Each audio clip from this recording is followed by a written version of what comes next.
Hey everyone, and welcome to another video. Tonight we have 2 hours of horror stories. I hope you all enjoy them.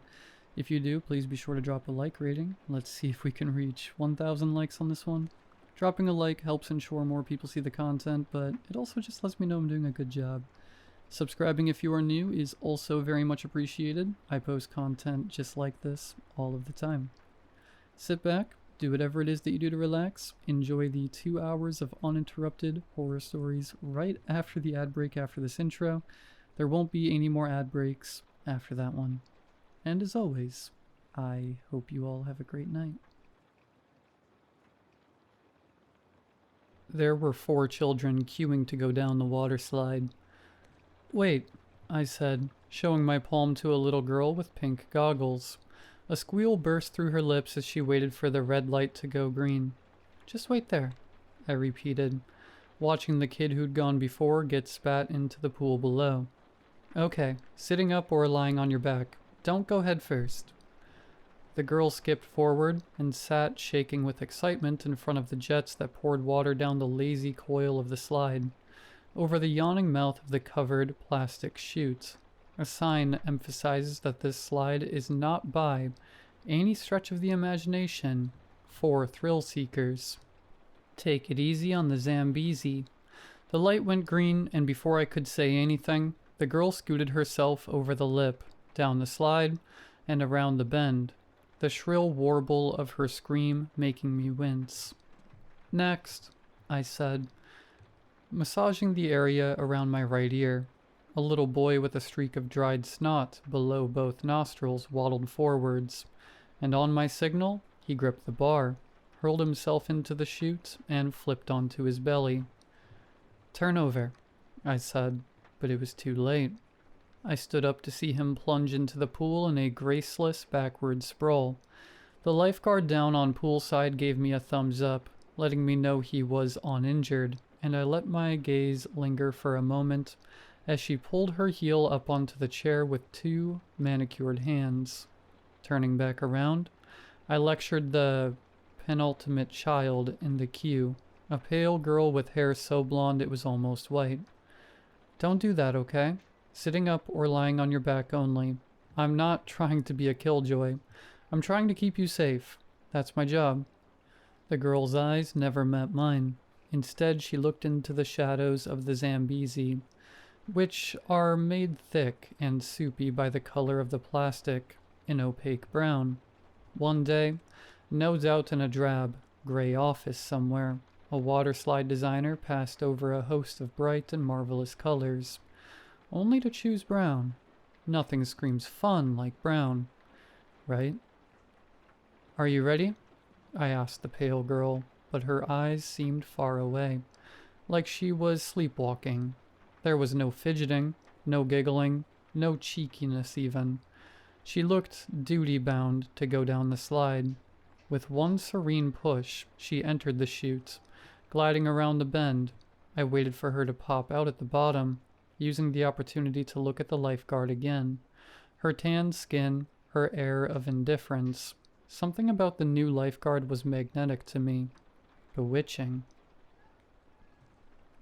She met my eye, frowned, looked away, glanced up again, curled her lip in disgust. "What?" she mouthed. I was staring at her. "Stop staring. Stop it." Has the girl left the slide yet?"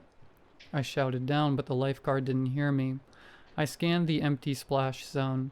Had the girl landed and climbed out while I'd been gawking at my colleague? Surely I hadn't been distracted for that long. I checked the cameras only to see a steady stream of water rushing down along the bottom of the chute. The girl was nowhere to be seen. "Can I go yet?" asked the boy who was last in line. "Yeah, I suppose," I said, distracted and in disbelief.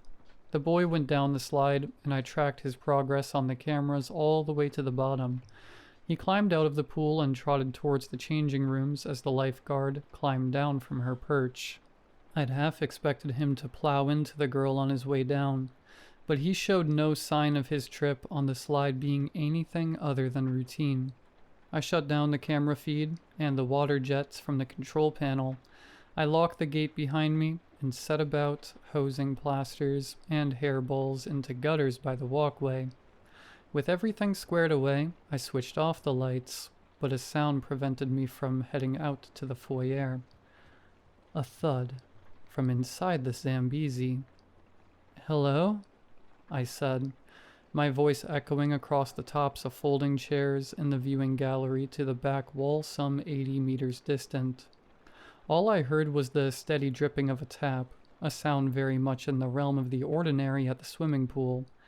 That thud, however, was not.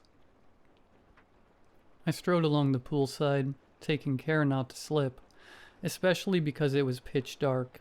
The only illumination came from the fire exit signs above the door. A grim scenario entered my mind where I'd fall, bang my head and slide unconscious into the water beneath the pool cover. Even if I came to my senses, I'd have to struggle fully clothed against its smothering weight. "Hello? Anyone there?" I called out from the bottom of the stairs leading up to the Zambezi's mouth. No reply. But that creaking thud had to be her, right? I'd seen that little girl go down the slide. I swear I had. I unlocked the gate and climbed up, crouching at the entrance to the slide itself, listening to a faint pulsing, a quiet heaving. It was the sound of a dying man breathing through a respirator at the opposite end of the hospital corridor. Slow, weak, helpless. The thought of a scared girl somehow trapped in the slide made me step forward into its now dry throat. It was a squeeze, but I could just about navigate my way around the bend. Here, I truly left the light behind. All focus now switched to what I could hear. My footsteps knocked hollow against plastic as I groped forwards, and my breathing quickened. I started sweating. A fingernail from the cold hand of claustrophobia tickled my neck. My eyes bulged in their sockets. As I began to question what I was doing, I heard it. A voice, soft and song-like, echoed all around me. "Have you come to rescue me?" Yes, I have. Where are you?" "Why did you come?" "Because it's my job. Now, come on. Let's get you out of here and back to your grown-up." "And you wouldn't have come if it wasn't your duty?" "No, I would've." "Liar," shouted the voice, suddenly venomous. The slide tremored in tandem with the outburst, and I fell back onto my haunches in shock. It didn't feel like I was talking to a little girl anymore, but when the voice spoke again, it was once more a songbird. "I like you." Thanks." "Do you like me?" "Yes." "We're friends then." "I suppose." "One of the best things about friendship is the gifts friends give each other. I love gifts." There was no obvious response I could conjure in that moment, but despite the pressing darkness, I felt watched, perceived, and there was something expectant about that regard. I reached into the pockets of my shorts and rummaged for a half-empty pack of chewing gum. I held it out in front of me on a flat palm. "You can have this if you like." The tiny packet was snatched from me and replaced with a different item.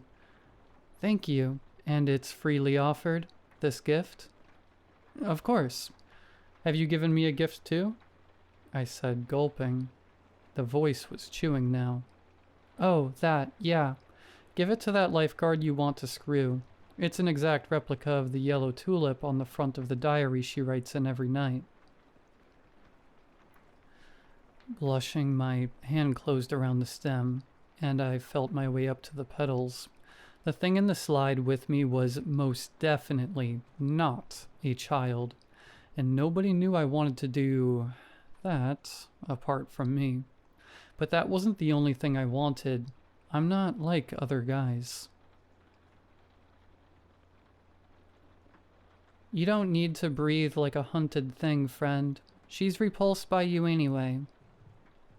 "Repulsed?" "Most everyone is. You're a jot above worthless." I thought back to the ugly look the lifeguard had given me when I'd stared at her. Was it true? "What are you?" She doesn't want to screw you. La la la. She doesn't want to screw you, sang the voice. And I don't want to screw her, but you didn't answer my question. Oh, so what do you want to do with her? Nothing so grandiose and treacherous as love her, I hope. I bit my lip. You didn't answer my question, I said after a moment. What do you believe I am, a scared little girl? No, I thought you were, but now... The Zambezi creaked again.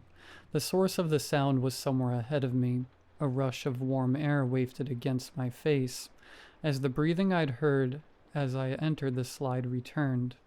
It was louder now, closer, hungrier. Do you believe I'm real? The mouth that spoke those words couldn't have been more than an inch from the tip of my nose. Its pitch had deepened, but behind the menace I sensed a vulnerability. It was as though the thing needed my validation to exist. Smelling its hot, putrid breath, and hearing the plastic groan as whatever was in the chute with me moved around, I very much believed it was real, and I almost said so. Almost. No, I came in here to help a little girl I thought was stuck. It seems I was mistaken, but I'm going to keep searching anyway. 30 long seconds went by. A minute, 2. I'll help you, the voice said, and the creaking in the slide advanced towards me. No, I'll be fine. Thanks, I squeaked as the presence barged through and past me and out the top of the slide. The air inside the chute cooled. The charge in the air dissipated. My goosebumps settled. And then I heard a quick buzz followed by a swishing, sloshing sound. I screamed as my feet were swept from under me, and the back of my head crashed against the bottom of the chute. I felt myself sliding around and around and around until the bottom of the Zambezi was no longer flush to my back. I was airborne for a split second, and then I was underwater for an eternity, submerged in the splash zone with my trainers, somehow higher than my head. I fought to right myself, twisting around. I felt the sting of water rushing into my nostrils and realized I was facing the surface, pushing off the pool floor with one foot. I opened my lungs to receive a full breath, but only managed to fill them with chlorinated water as the pool cover battled me back down. Underwater I retched, swallowed more water, and forced my eyes open in search of the side of the pool. If I could get there, I could pull myself out at the edge of the cover. But where was it? Splotches danced across my vision to the tune of a throbbing ring in my ears, growing in volume with every heartbeat. Time was running out. I couldn't see any walls and was about to pick a direction blindly before I realized what I could see, the dim outline of tiles beneath my feet. I swiveled in a frantic circle and spotted a tile, half cracked and half chipped, where countless children had planted their feet after the Zambezi ejected them. From here, I knew the wall was somewhere to my right. I darted for it and erupted through that small gap between the pool cover and the walkway, spluttering and dragging in what air I could. Panting and drenched, I hauled myself up and sprinted headlong out of there, not bothering to lock the doors to the center behind me. A rushed, yet wise decision, I think. It will give whatever is in there a chance to leave, if it hasn't already. With shaking hands, I went to dig my car keys out of my pockets and shrieked. Something was in my hand. I'd been unknowingly clutching it ever since the encounter in the slide. The tulip.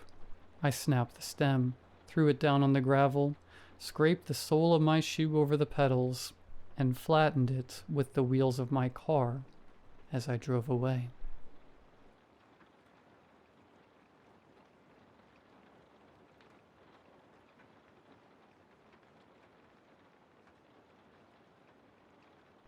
Look, I'm not going to give you any real names because we did some pretty sketchy stuff out there in the desert.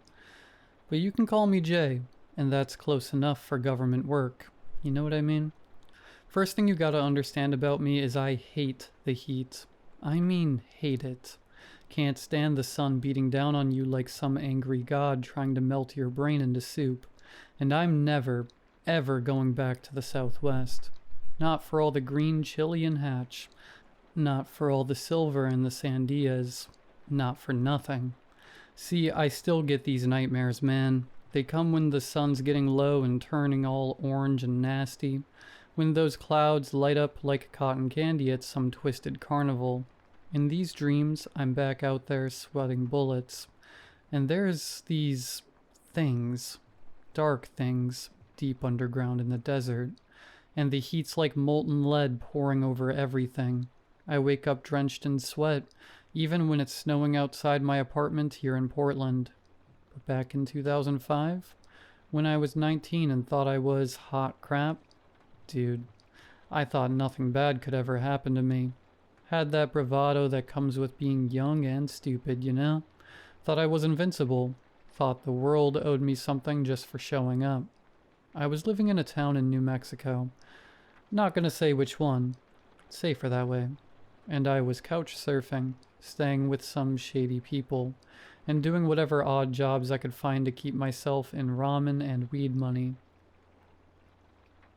See, I'd been on the outs with my parents since I came out to them the year before. Told them straight up, look, I'm not super picky.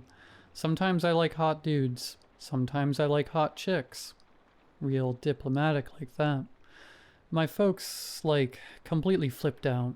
Started going on about sin and hell and how I was going to burn for eternity. You'd think I had told them I was going to become a serial killer or something. So they kicked me out when I turned 18, and there I was, just being young and dumb in the high desert, hanging with my friends, getting blazed, thinking I had all the time in the world to get my life together. The heat was always there, pressing down on you like a weight, making everything shimmer and dance in the distance. But I figured I'd adapt, you know? Figured I'd grow into it like a lizard or something. I was zonked most of the time anyway, so the heat just felt like part of the haze. Plus, I was 19 and immortal, right? What could go wrong? Man, if I could go back in time and slap some sense into that kid. But everybody thinks that, you know? So I'm living this hand-to-mouth existence, right? Doing landscaping one day, helping someone move the next. Whatever kept me in gas money and munchies. But the work was drying up faster than spit on a sidewalk in July, and I was getting desperate. That's when my dealer, let's call him Miguel, told me he knew a guy who had some work. Under the table stuff. Good money, no questions asked. It's like manual labor, Miguel said, passing me this gnarly joint. But it pays cash, and it pays good. I was blazed enough to think this sounded legit, so I said, sure, hook me up. The meeting was at this rundown diner on the outskirts of town. The kind of place where the coffee tastes like it was filtered through dirty gym socks, and the pie looks older than the waitress. I headed in around 2 in the afternoon, sweating through my shirt after walking across town. The guy was sitting in a back booth, and dude, he was off. Like, seriously off. Skin pale as a fish belly, which was trippy as hell because everyone out here gets burnt to leather just walking to their mailbox. His eyes were this pale blue, so light they were almost white, like looking into winter ice. But his hair was jet black, slicked back with so much pomade, it looked like an oil spill. You must be the young man Miguel recommended. He said in a voice that sounded like it came from the bottom of a well. No accent I could place, just flat. He tells me you work well. Keep your mouth shut, and don't make waves.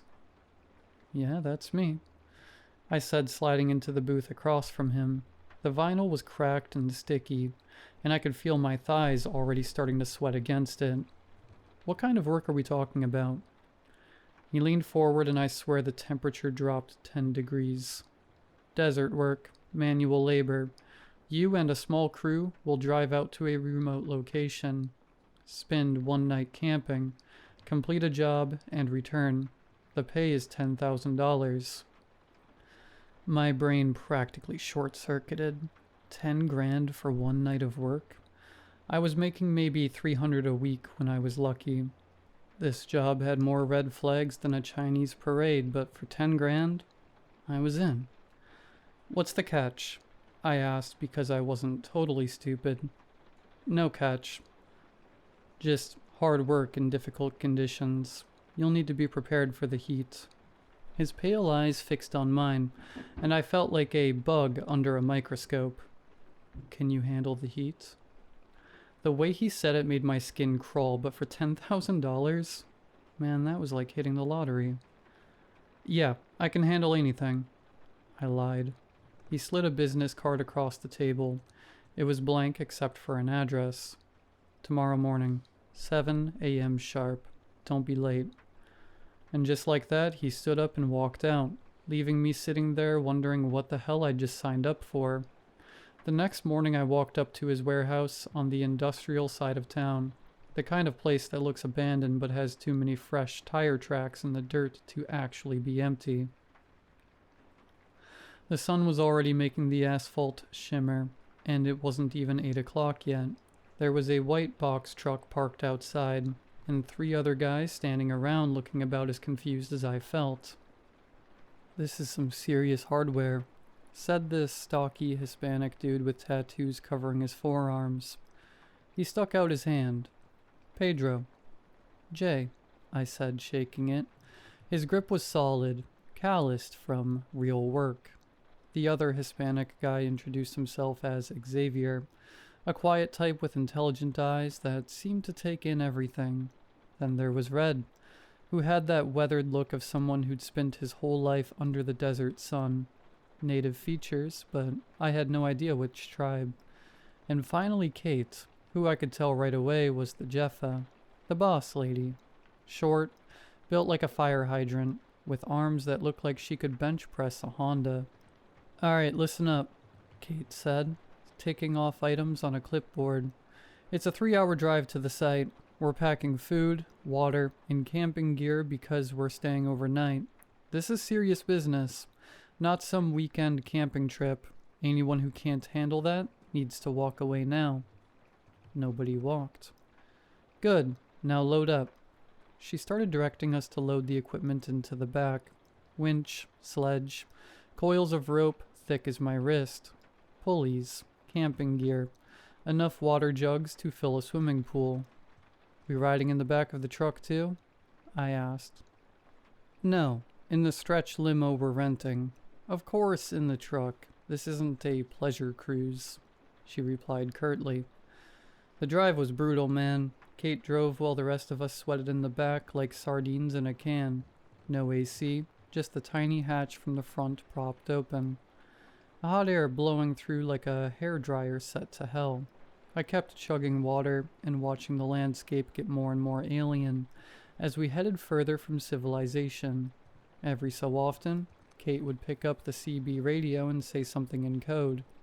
Blue jay to eagle's nest, checking in, or cactus flower is clear. Always got a response in the same cryptic BS. Made my paranoid stoner brain start spinning all kinds of theories about what we were really doing out here. Where exactly are we going? I asked Pedro, who was sitting across from me, mopping sweat off his forehead with a bandana. Way out near the lava fields, he said. Near the Malpais, you know. There are dead volcanoes out there on the border. I didn't know that either until today. Xavier looked up from where he'd been staring at the equipment. Volcanic activity stopped maybe 3,000 years ago, left behind all these lava tubes and formations. Perfect place to hide things. Hide what? I asked, but he just shrugged. Red spoke up for the first time, his voice quiet and gravelly. People get killed on digs like this, but money talks louder than common sense. That should have been my first real warning, but I was 19 and stupid, and already counting my 10 grand in my head.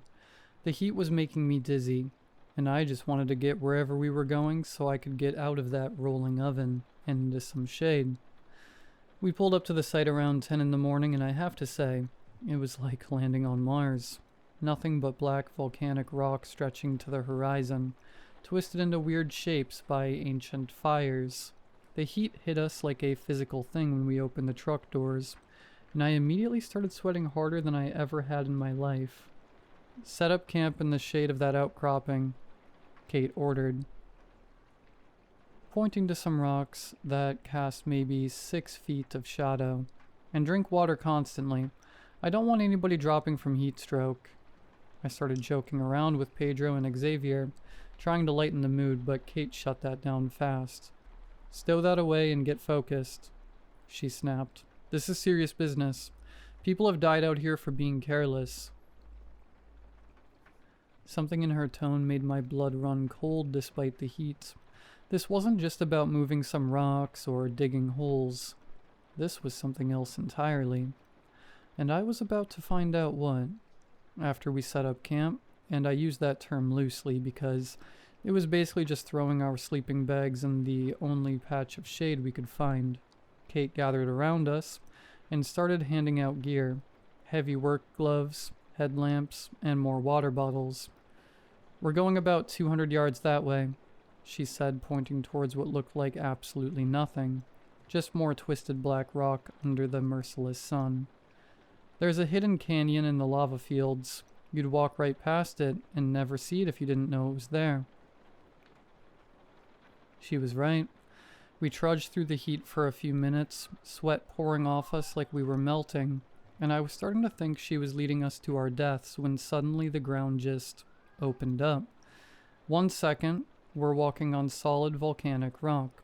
The next, there's this crack in the earth, maybe 6 feet wide, with boulders and overhangs, creating natural cover. "Whoa," Pedro muttered, peering down into the darkness. "How the hell did anyone find this place?" Kate went down first, then called up for us to follow.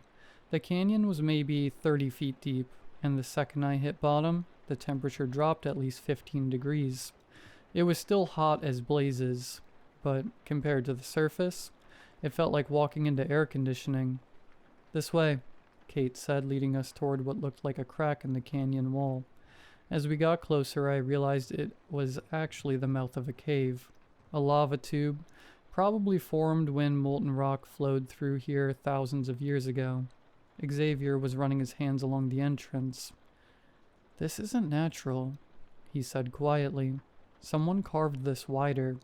Look at the tool marks." He was right. The edges of the opening had been chiseled and smoothened, widened from whatever natural formation had been there originally. "Spanish colonists," Kate said, switching on her headlamp. "We're here to dig up some artifacts they left behind." And that's when it hit me what we were really doing out here. "Oh," I said, the reality sinking in through my heat-addled brain. "We're grave robbers, aren't we?" Kate shrugged. "Call it archaeological recovery, but yeah, basically. You got a problem with that?" I thought about the 10 grand waiting for me and shook my head. Nah, man. Dead Spanish dudes don't need their stuff anymore, right? I've worked a couple of sites where people get hurt doing exactly this kind of off-books digging, Red said, looking at me with a serious gaze. "We need to be careful." We headed into the lava tube, our headlamps cutting through absolute darkness. The cave opened up into a section that was wider than I expected, maybe 40 feet across, with a sandy floor and a massive stone ceiling that disappeared into black above our lights. The walls were rough volcanic rock, but they'd been carved out in places, smoothened and shaped by human hands. "Start digging here," Kate said, pointing to a spot in the center of the cave floor where the sand looked different. Darker, more compacted. We dug for 2 hours in that sweltering underground oven, taking turns with the shovels and chugging water like our lives depended on it, which, looking back, they probably did. Pedro was the first to hit something solid. "Got something," he called out, scraping sand away with his hands. "Big something." What we uncovered made my blood run cold despite the heat. It was a sarcophagus. Stone, about 6 feet long, 2 feet wide, a foot or so deep. But it wasn't like any Spanish artifact I'd ever seen in museums or textbooks. This thing was weird. The stone was some kind of dark volcanic rock, almost black, covered in carvings that hurt to look at. Not Spanish writing or crosses or anything Christian. These were symbols that seemed to twist and writhe in the light of our headlamps. Geometric patterns that made your eyes water if you stared too long.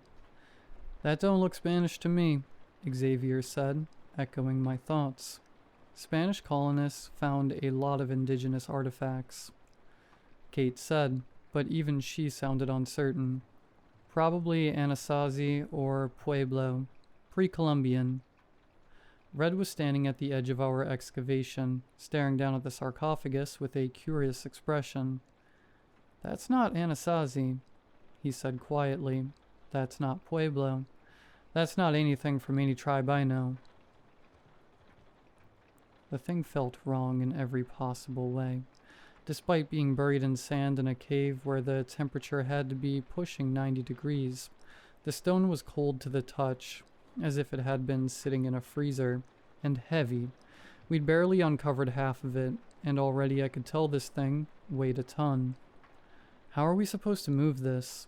I asked, wiping sweat out of my eyes. "It's gotta weigh like 2,000 pounds. "That's what the winch is for," Kate said. "We rig pulleys to the ceiling, use the truck as an anchor point outside. It's gonna take all 5 of us and most of the afternoon, but we can do it." Pedro was running his hands over the carved symbols, frowning. "These markings, they're not worn down like you'd expect from something that old. It's like they were carved yesterday." "Maybe because it's so dry," Xavier said, but he didn't sound convinced. I was about to say something else when Red spoke up again, his voice barely above a whisper. "We shouldn't be doing this. This is federal jurisdiction.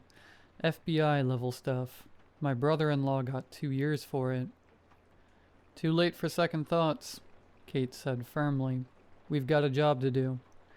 But as we rigged the pulleys and prepared for the long haul of dragging that cursed thing out of its resting place, I couldn't shake the feeling that Red was right. The sarcophagus seemed to radiate a strange sense of dread, like it was sucking the life out of the air around it. And the symbols? God, those symbols. Even now, 20 years later, I can still see them when I close my eyes. They seem to move in my peripheral vision, shifting and changing when I wasn't looking directly at them. We should have listened to Red.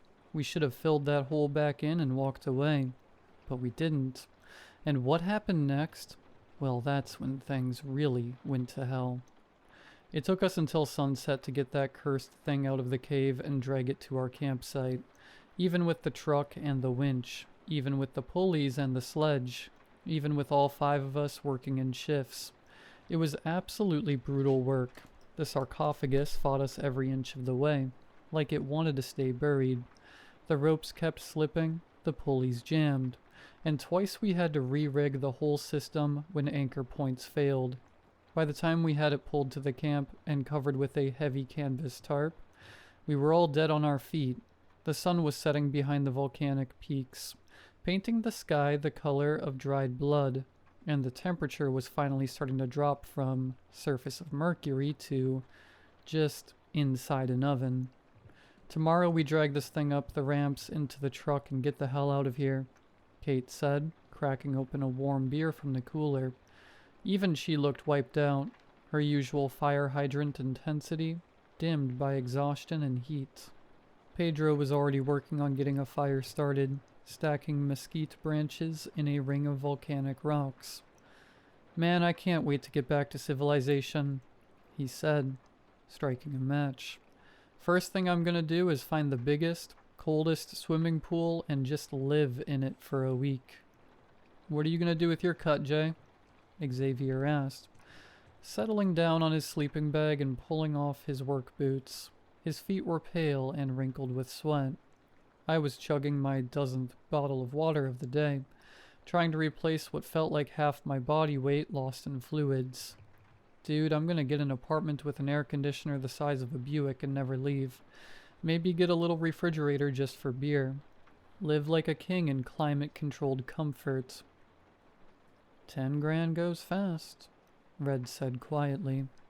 He'd been even more withdrawn since we'd uncovered the sarcophagus, sitting apart from the group and staring at the tarp-covered shape like it might sprout legs and walk away. Hope it's worth pissing off the feds. Come on, hermano, Pedro said, getting the fire going properly. The flames cast dancing shadows across the black volcanic rock. This is easy money. Kate was digging through the food supplies, pulling out cans of beans and packages of hot dogs. Red, what are you going to use the money for?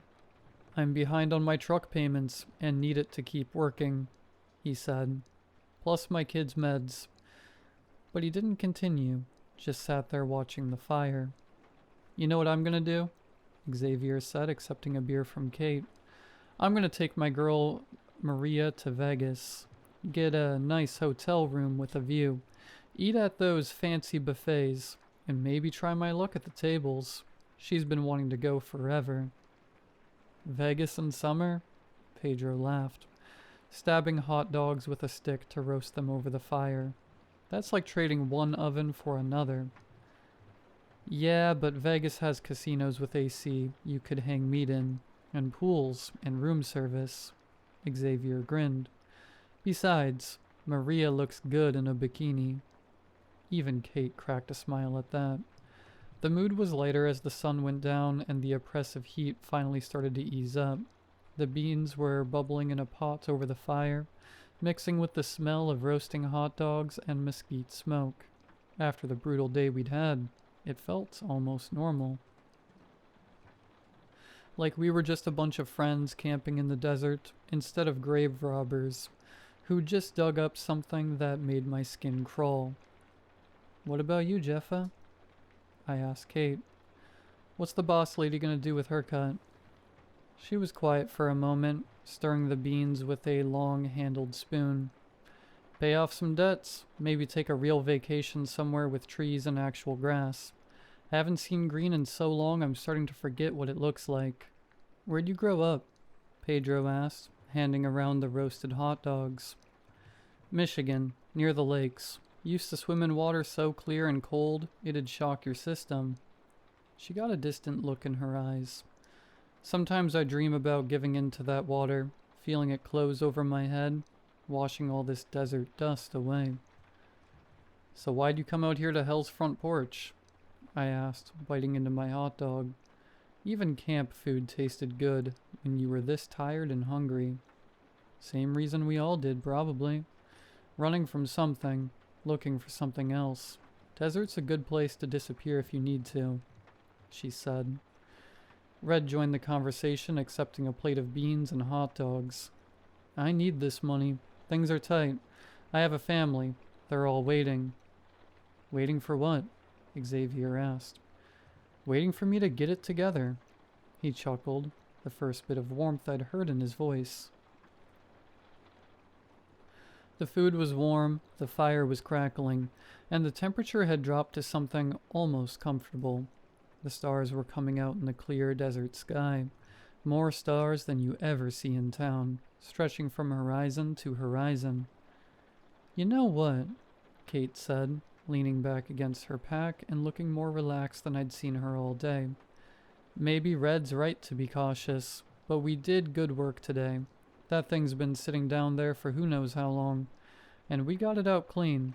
No cave-ins, no injuries, no major problems. Tomorrow we load it up and drive back to civilization, and we all walk away 10 grand richer.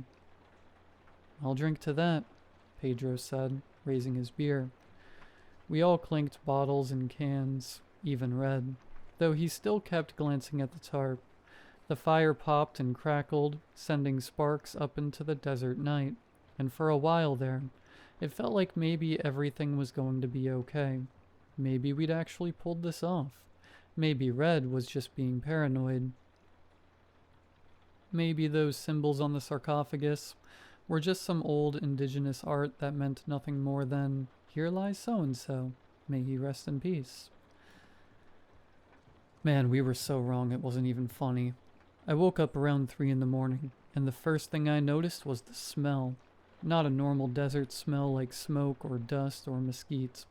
This was different, unnatural, like chemicals mixed with vomit. The second thing I noticed was the light. There was this glow coming from under the tarp covering the sarcophagus. Not bright, just a dim pulse like a dying flashlight. But the color, man, I can't even describe it properly. It wasn't red or blue or green or any color that has a name. It was the color of fever dreams and bad acid trips. The color of things that shouldn't exist. I sat up in my sleeping bag, rubbing my eyes, thinking maybe I was still dreaming. But it was real. The smell sharp enough to make me wince. The fire had died down to glowing embers, and everyone else was still asleep around the camp. Everyone except Pedro. "Pedro," I whispered. His sleeping bag was empty. That's when I heard it, a grinding sound like stone scraping against stone, coming from under the tarp. Slow, deliberate, like something heavy being moved by something that didn't care about making noise. The glow under the tarp pulsed brighter, but the grinding got louder. I should have woken the others, should have grabbed Kate and shaken her awake, should have started yelling. Instead, I just sat there like an idiot, watching that impossible light seep through the canvas. Then the grinding stopped. The quiet that followed was worse than the noise. It was the kind of silence that presses against your eardrums, thick and heavy and full of waiting. Something moved in the darkness beyond our camp. Something big. "Pedro?" I called out louder this time. My voice cracked like I was 12 years old again. A scream answered me from somewhere out in the lava fields.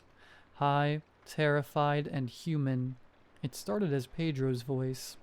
I'd know that voice anywhere after spending all day working next to the guy. But it changed as it went on. Got higher. More animalistic. Like he was being torn apart while he made the sound. Then it cut off. The silence came back, and that awful smell, and that pulsing light under the tarp that hurt to look at. What the hell?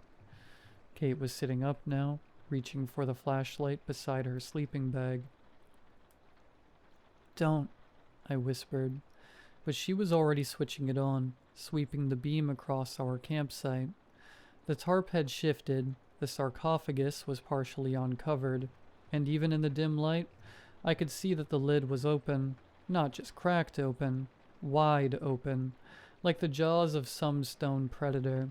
The symbols carved into the sides were glowing with that nameless color, pulsing in rhythm like a heartbeat. "Where's Pedro?" Xavier was awake now, too, his voice tight with fear. Another scream echoed from the darkness, further away this time, definitely human at first, then dissolving into something else, something wet and broken. Red was on his feet, grabbing his boots. "We need to go, right now." "Go where?" Kate demanded, but she was already moving, stuffing her sleeping bag into her pack. "What the hell's happening?" A shadow moved at the edge of our firelight, not the shadow of a person. Too tall, too wide, moving in ways that were hard to follow. "The truck," Red said urgently. "Get to the truck." But I couldn't move. I was staring at that open sarcophagus, at those glowing symbols, at the absolute darkness inside where something had been lying for God knows how long. The smell was getting worse, seeping into my pores, making my eyes burn, and I realized I was shaking uncontrollably. That's when I heard Xavier scream. He was trying to run toward the truck when something massive erupted from the shadows. 1 second he was there, the next he was airborne, thrashing and yelling as something huge dragged him into the dark. His screams echoed in the night, raw and getting fainter and more desperate until they turned into that same wet, animalistic bleating I'd heard from Pedro. "Run," Kate yelled. "Everyone run." Red was already moving, sprinting toward the truck. I tried to follow, but my legs felt like jelly, and the oppressive darkness was making it hard to think, hard to breathe. Behind me, I could hear something large moving through the camp, displacing rocks, getting closer. I stumbled after Red, tripping over volcanic debris. He had maybe a 20-foot head start when the shadow caught him. I saw it happen in my peripheral vision. This massive, dark shape flowing over the ground like a liquid nightmare. Red didn't even have time to scream before it wrapped around him and yanked him sideways into the darkness. There was a wet, tearing sound, like shredding meat. Then, nothing. That got me moving faster than I'd ever moved in my life. I reached the truck just as Kate came running up from the other direction, her face a mask of terror in the starlight. She had the keys. "Get it started," I gasped, throwing myself into the passenger seat. Her hands were shaking so badly that she dropped the keys twice before getting them in the ignition. The engine turned over on the third try, headlights cutting through the darkness. "Where are they?" she whispered. "Where is everybody?" I didn't answer. Couldn't answer, because I could see shapes moving in our headlight beams. Strange shapes that shouldn't exist, and I knew exactly where everybody was. "Just go," I hissed. Kate put the truck in gear and started to drive, but we only made it about 50 yards before something slammed into the driver's side with enough force to tip us over. Then the truck slid, metal screaming against volcanic rock, before coming to rest on its side. My head cracked against the passenger window, and for a few seconds everything went sparkly and dark. When my vision cleared, Kate was hanging in her seatbelt, blood streaming from a gash on her forehead. The windshield was spiderwebbed with cracks, and something was moving outside. "Jay," she whispered. "Jay, help me get out of this belt." I tried to reach up, but my left arm wasn't working right. Probably broken. Through the cracked windshield, I could see massive shadows circling the truck, patient and deliberate. That's when the driver's side window exploded inward. Something dark and impossibly strong reached in from above through the broken glass and grabbed Kate by the shoulders. Her seatbelt snapped like tissue paper, and she started screaming as whatever had her began dragging her through the window frame, folding her like a lawn chair. "Jay," she screamed, her voice appearing in the truck's lights for just a second. Blood covered her features like a crimson mask, her eyes wide with absolute terror. "Help." Then something jerked her back into the darkness, and the screaming started in earnest, high and desperate at first, then dissolving into those same inhuman sounds of abject terror and pain I'd heard from the others. The sounds of being torn apart by something that took its time. I lay there in the overturned truck, listening to Kate die, too broken and terrified to move. The headlights were still on, pointed at crazy angles, illuminating patches of volcanic rock and shadow, and in those shadows, something moved. Something big, something hungry, something that had been waiting in the dark for thousands of years. The screaming stopped. Everything went quiet except for the tick of cooling metal and my own panicked breathing. I waited there for what felt like hours, sure that any second something was going to reach through the broken windows and drag me out to join the others. But nothing happened. The shadows moved and shifted, but they kept their distance from the truck. Maybe it had had enough for one night, or maybe it was just savoring the fear, letting me marinate in terror before the final course. I don't know why it didn't take me, but as the hours passed and the sky started to lighten, the shadows began to fade. By the time the sun came up, painting the desert in shades of gold and red that reminded me too much of that impossible light under the tarp, I was alone, completely, utterly alone. It took what felt like forever to crawl out of the truck. My left arm was definitely broken, and I was pretty sure I had a concussion, but I could walk, sort of. I grabbed a half-empty bottle of water and stood up.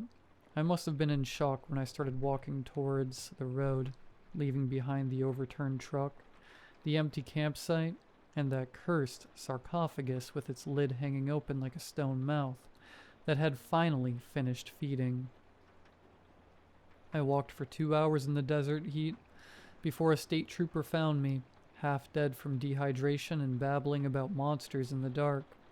They took me to the hospital, and for the better part of a day, a pair of grim-faced detectives asked me the same questions over and over, making it clear they thought I was either high, crazy, or a murderer. I told them we'd had an accident, vehicle rollover. The others had wandered off in the dark looking for help and never came back. Search and rescue found the truck but never found any bodies.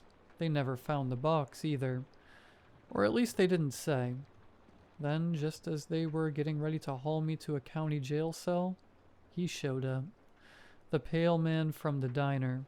He walked into my hospital room wearing a crisp black suit in defiance of the desert heat. He didn't say a word to me, instead pulling the lead detective into the hallway. I saw him quietly show the detective some kind of identification in a leather wallet. The cop, who had been ready to charge me with 4 homicides, just went pale himself and nodded.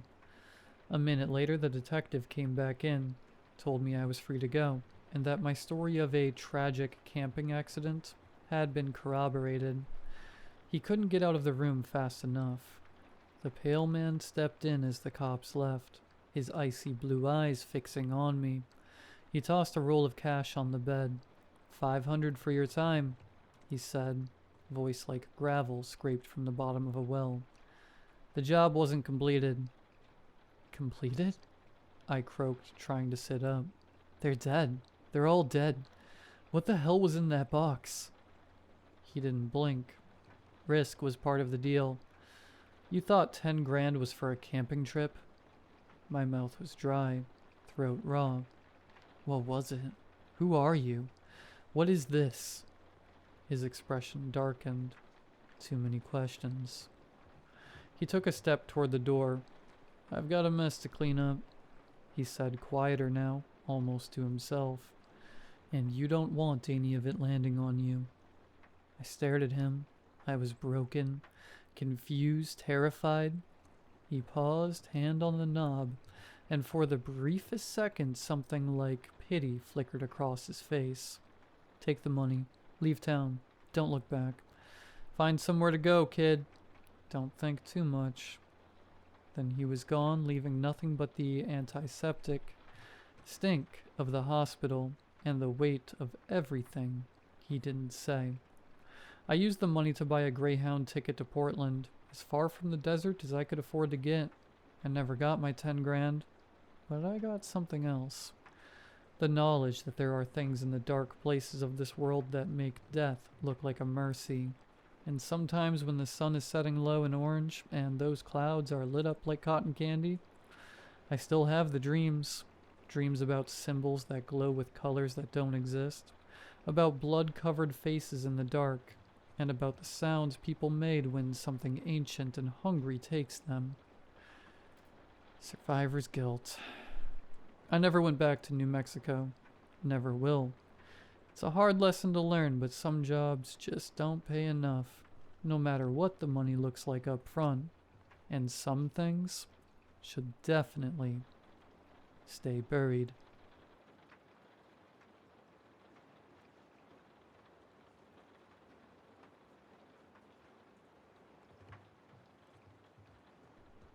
I did a drug trial 3 months ago. I need to tell someone what happened.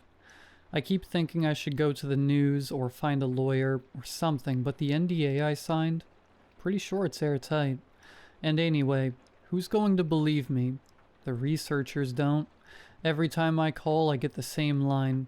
All test subjects recovered normally within 72 hours of the neutralizing agent. But I know what I know. 6 years of pain. Ever since I blew out both knees playing college ball. The doctors gave it a name. Severe bilateral patellofemoral pain syndrome with cartilage degeneration. What it meant was this. Every step felt like grinding glass. Every stair was a negotiation. Some nights I'd end up on the kitchen floor, heating pads on both knees, just rocking, crying, not even trying to stop. I tried everything: PT, cortisone, anti-inflammatories, opioids. That made me sick and constipated and almost got me hooked. The bills already bankrupted me once. I was working a desk job that barely covered rent. Forget the doctor visits. Saw the ad for a clinical trial. $2,500 for a month-long study of some revolutionary, long-acting analgesic. I called that same day. Neurovantage was in one of those glass buildings downtown, the kind with valet parking and fake plants that probably cost more than my rent. Waiting room had leather chairs, abstract art, magazines that weren't ancient. Dr. Sarah Chen looked mid-40s. Maybe. Graying hair, sharp eyes. She talked like someone who didn't need you to trust her, because you already did. It's called NX47, she said, pushing a stack of papers across the desk. Synthetic compound, blocks pain signals at the cellular level. 1 injection, 4 weeks of relief. I stopped reading. 4 weeks, no pain. I didn't care what the rest said. After injection into the gluteus maximus, the compound is slowly metabolized by the liver. Most subjects report complete pain relief within 6 hours, and no adverse effects. Most subjects. I should have asked about the others. The shot was nothing. Nurse took me to a room, had me lie face down, gave me the injection. Felt like any other needle. Quick, forgettable. Dr. Chen told me to keep a daily journal documenting any effects, positive or negative, and to call immediately if I experienced anything concerning. I drove home expecting nothing to happen for hours, but somewhere on the freeway, I realized I'd been unconsciously shifting my weight in my driver's seat, trying to find a comfortable position for my knees. Then I noticed I wasn't doing it anymore. By the time I parked in my driveway, the constant, low-level ache that had been my companion for 6 years was gone. That night, 8 hours straight, first time since college. Next morning, I started the journal. Day 1, October 15th. Woke up at 7:30, no alarm, slept straight through, 8 hours. I haven't done that in years. Usually I'm up 3-4 times a night. Every time I roll over, the knees flare up. Getting out of bed felt weird. I kept bracing for it, that grinding glass feeling, but it didn't come. I walked to the kitchen, just walked. No limping, no favoring one side, no grabbing the wall. Made coffee, stood there drinking it, just stood there. I didn't realize how much I'd been shifting, leaning, adjusting until I wasn't. Tried walking around the block, made it halfway. My knees didn't hurt, but my legs felt weak, like I'd been in bed for months. I guess I've been guarding my knees so long the rest of me forgot how to move.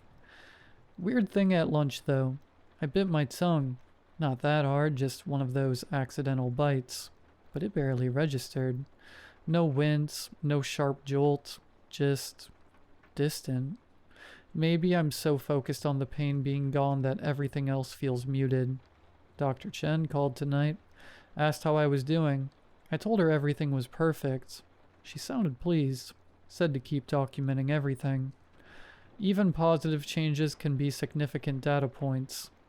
I didn't ask what kind of changes she meant. Day 2, October 16th. Something happened last night. I'm still shaking. Got up around 3 to pee. Half asleep, still not used to sleeping through the night. Stumbled in the dark, hit my pinky toe on the dresser. Jesus, it felt like someone crushed my whole foot with a hammer. I dropped, couldn't scream. Just these awful choking sounds while I grabbed at it.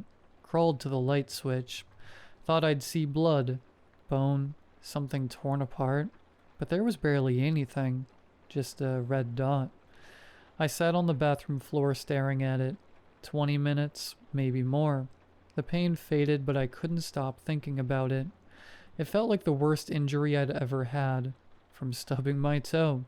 My knees are still perfect. no pain at all. But that toe thing won't leave me alone. It keeps looping in my head. Something's happening. I know it. Day 3, October 17th. Called in sick today. Couldn't focus after last night. Thought maybe some fresh air would help.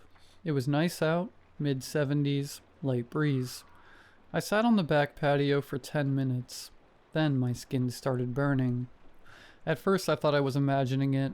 Maybe I was still shaken up, but it kept getting worse. It felt like I was under a heat lamp. It quickly moved from warm to scorching. Then it got worse. My arms, face, neck, every exposed part felt like it was pressed against a stove. I ran inside. The second I crossed the door, it stopped. I stood in the kitchen, breathing hard, trying to make sense of it. Then I realized. The sun. Normal sunlight felt like torture. I called NeuroVantage around 3. Got bounced around until someone picked up. Said she was Dr. Chen's assistant. I told her what happened. Long pause. Have you experienced any other unusual sensations? Her voice was flat, careful, like she was reading something. I told her about the toe. Another pause. Mr. Patterson, these sound like normal adjustment responses. Please continue documenting everything and call us if symptoms worsen significantly. Normal adjustment? I can't go outside. The compound affects neural pathways in complex ways. Temporary hypersensitivity isn't unusual. She sounded like she'd said it before. I asked if other people had gone through this.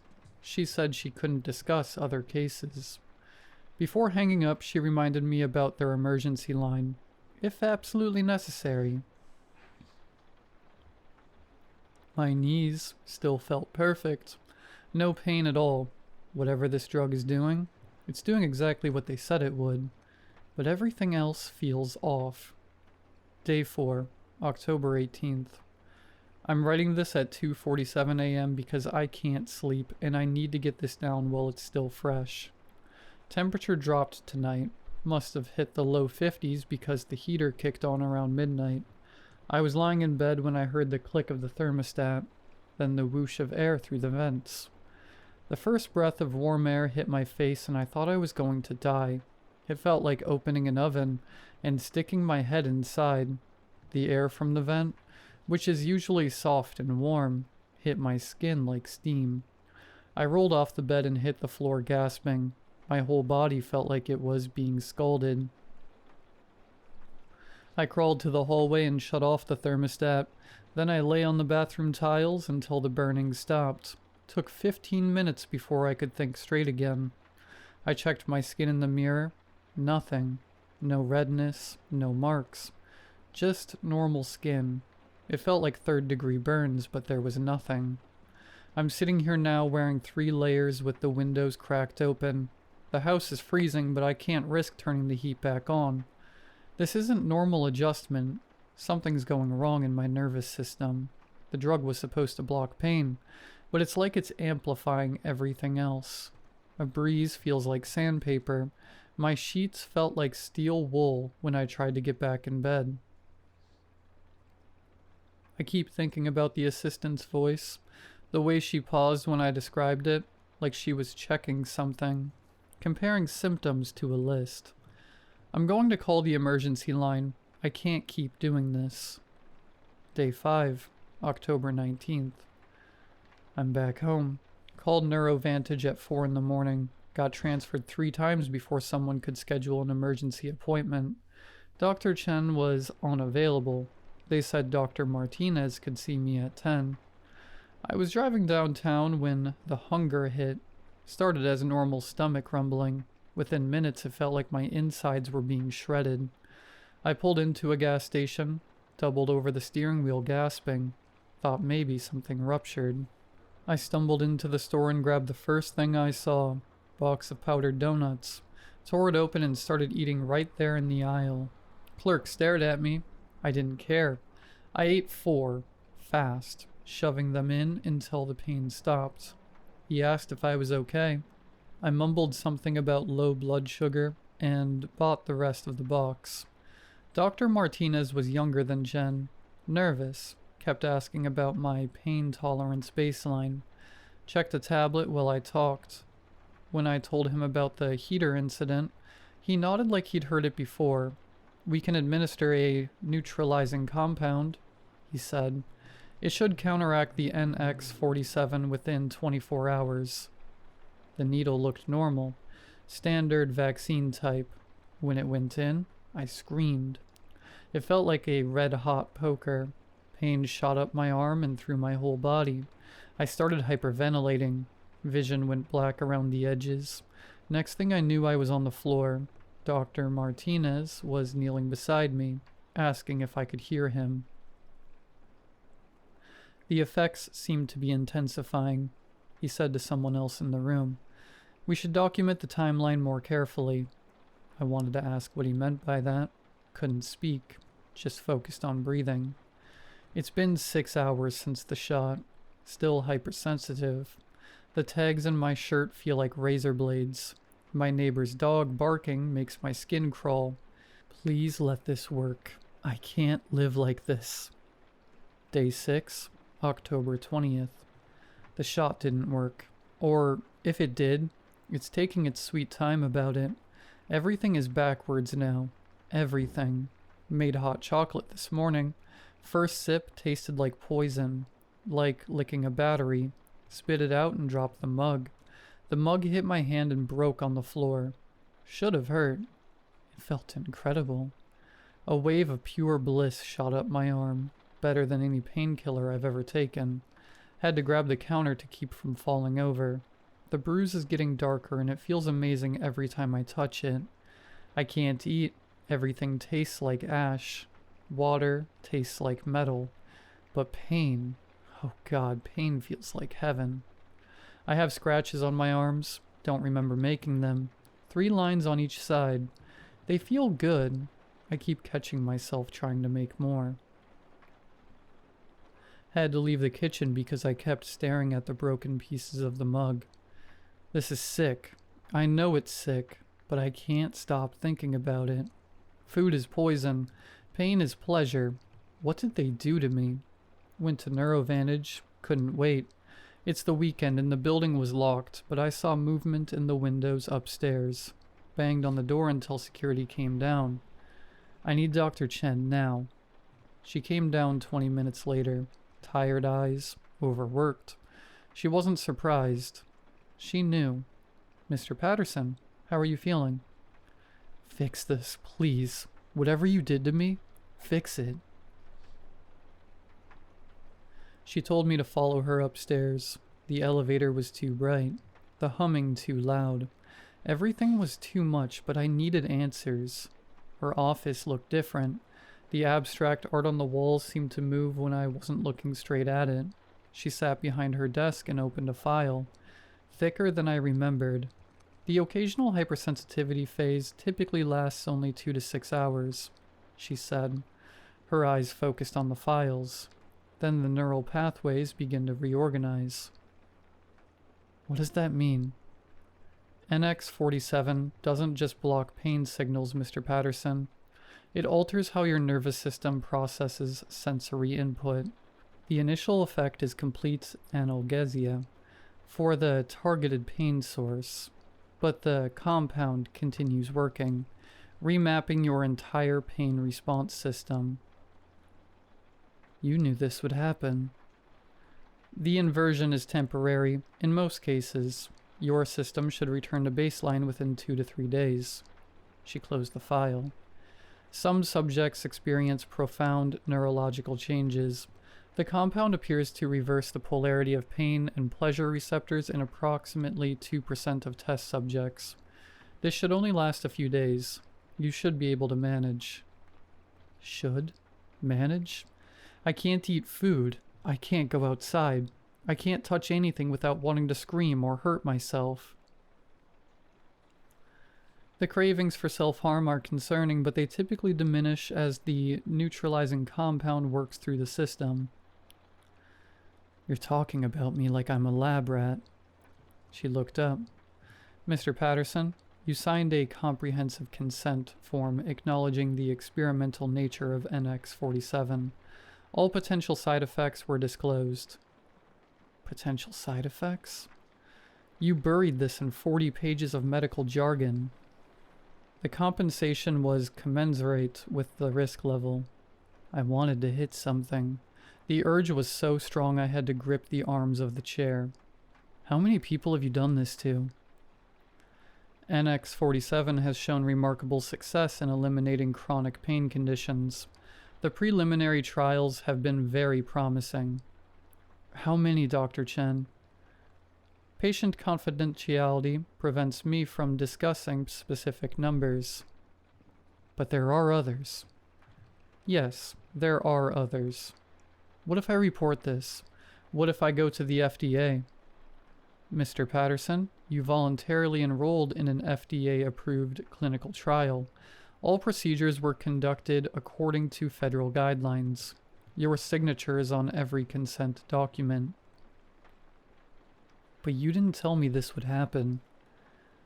We informed you that NX-47 was an experimental compound with unknown long-term effects. The neurological remapping was listed as a possible outcome in Section 12 of the consent documentation. I tried to remember Section 12, tried to remember reading any of it carefully, but I'd been desperate.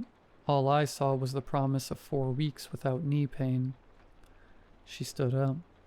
Mr. Patterson, I understand you are distressed, but the compound has accomplished exactly what you hoped it would. Your chronic pain is gone. The side effects are manageable with proper support. The neutralizing agent will completely stop the side effects within the next few days. And unfortunately, the pain will return as well. I was escorted out, dejected, tired. Day 8, October 22nd. Something's happening to my perception. Colors look more intense, but also distorted. The red numbers on my alarm clock look like they're bleeding. The green light on the coffee maker pulses like a heartbeat. Sounds are unbearable. My neighbor's leaf blower sounds like a hurricane. The refrigerator hum makes my teeth ache. The mirror is the worst part. I look the same, but something's off. Like I'm seeing myself from a slight angle. Even when I'm standing straight. My eyes look darker, tired, different. I called Neurovantage to ask about visual disturbances. Same assistant answered, put me on hold for 5 minutes, came back and said, perceptual changes are within normal parameters for NX-47 subjects. Normal parameters. Everything is normal parameters with them. The scratches and bruises are healing. I miss them. I miss how they felt. I keep thinking about making new ones. That's not normal. That can't be normal parameters. Day 9, October 23rd. This morning I woke up and my nerve endings were growing outside my skin. I could see them, hair-thin silver wires coming out of every inch of me, spreading across the sheets like spider webs. They pulsed with each heartbeat. I could watch signals traveling through them, little flashes of light moving along the strands. The wires were connecting to everything. The lamp, the alarm clock, the heating vent. Every time something made noise or changed temperature, I felt it through the wires. When the furnace kicked on, pleasure flooded my system. When a car drove past, the vibrations came up through the floor and into the network. Each pulse felt better than anything I'd ever known. I touched one. It was like touching my own brain. I felt the electricity of my nervous system, raw and unfiltered. The euphoria was so intense I blacked out. When I came to, I was on the floor next to the bed, blood on my hands. The wires were still there, still connected to everything, but some were broken. The broken end sparked. Each spark sent waves of ecstasy through me. I crawled to the bathroom and looked in the mirror. The wires were everywhere. Face, scalp, arms. They moved when I breathed. In the reflection, I saw them spreading behind me, a silver web linking me to every surface. I knew it couldn't be real. Nerve endings don't grow outside the body, but I could feel every wire. I could trace their paths. When I brushed against the door frame, pleasure shot through the wires and dropped me to my knees. I called 911. The paramedics couldn't see the wires. They walked through them. Every time they touched one, I screamed. One kept saying, "Sir, there's nothing there," while the other prepared a sedative. But I could feel his radio. I could feel the engine of the ambulance. I could feel everything. They sedated me. The needle went in and I watched the drug move through one of the wires like dark fluid in a clear tube. It felt incredible. Better than the scratches. Better than the broken mug. Better than anything. Now I'm in the psychiatric ward. The doctors can't see the wires, but they're still there. They've spread further. They reach across the room to the medical equipment, the other patients, the electrical systems in the walls. I can feel everything the hospital feels. Every heartbeat from the monitors, every breath from the ventilators, every pulse from every machine. The nurse came in to check my IV. She walked through a cluster of wires and I had to bite my tongue to keep from moaning. She made a note on my chart about continued visual hallucinations and left. They don't understand. The wires aren't hallucinations. They're adaptations. My nervous system is evolving. NX-47 is turning me into something that can experience everything as pleasure. They kept me here for 3 days, sedated and restrained.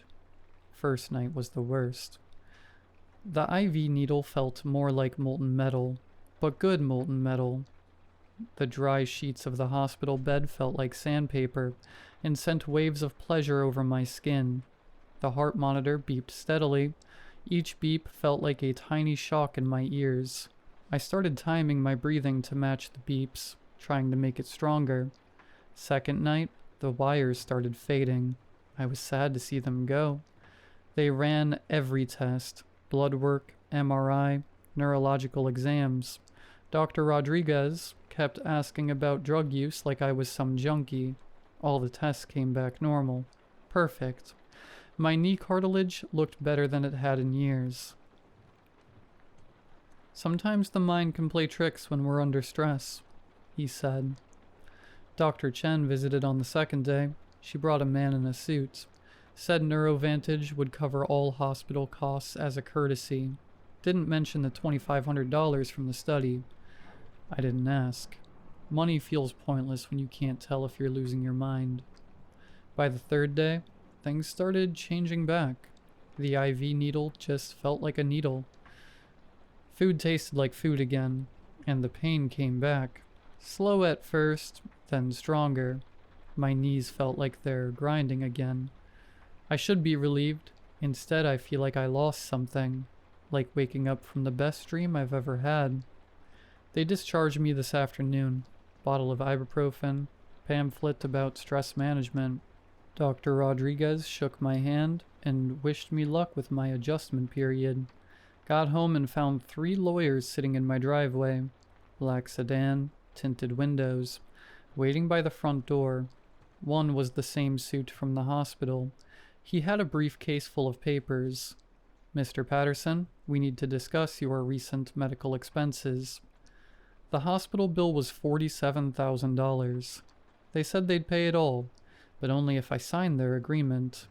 Liability waiver, non-disclosure, nothing unusual. I started reading the fine print. My hands were shaking from rage. The papers said I'd never talk about what happened, never seek medical care related to the trial, never contact other test subjects. If I broke any of it, I'd owe them the full hospital cost plus damages. What if I don't sign? The lawyer smiled. Then you're responsible for your own medical expenses and their consequences. $47,000. I don't have $47,000. I signed. My knees are still killing me tonight. Back to the old pain like the last few days never happened. I should be grateful. That was 2 months ago. But I keep thinking about the silver wires. The way they pulsed, the way they connected me to everything. What if I wasn't hallucinating? What if they know I wasn't? What if I could reach out and feel them again? I'm calling NeuroVantage tomorrow.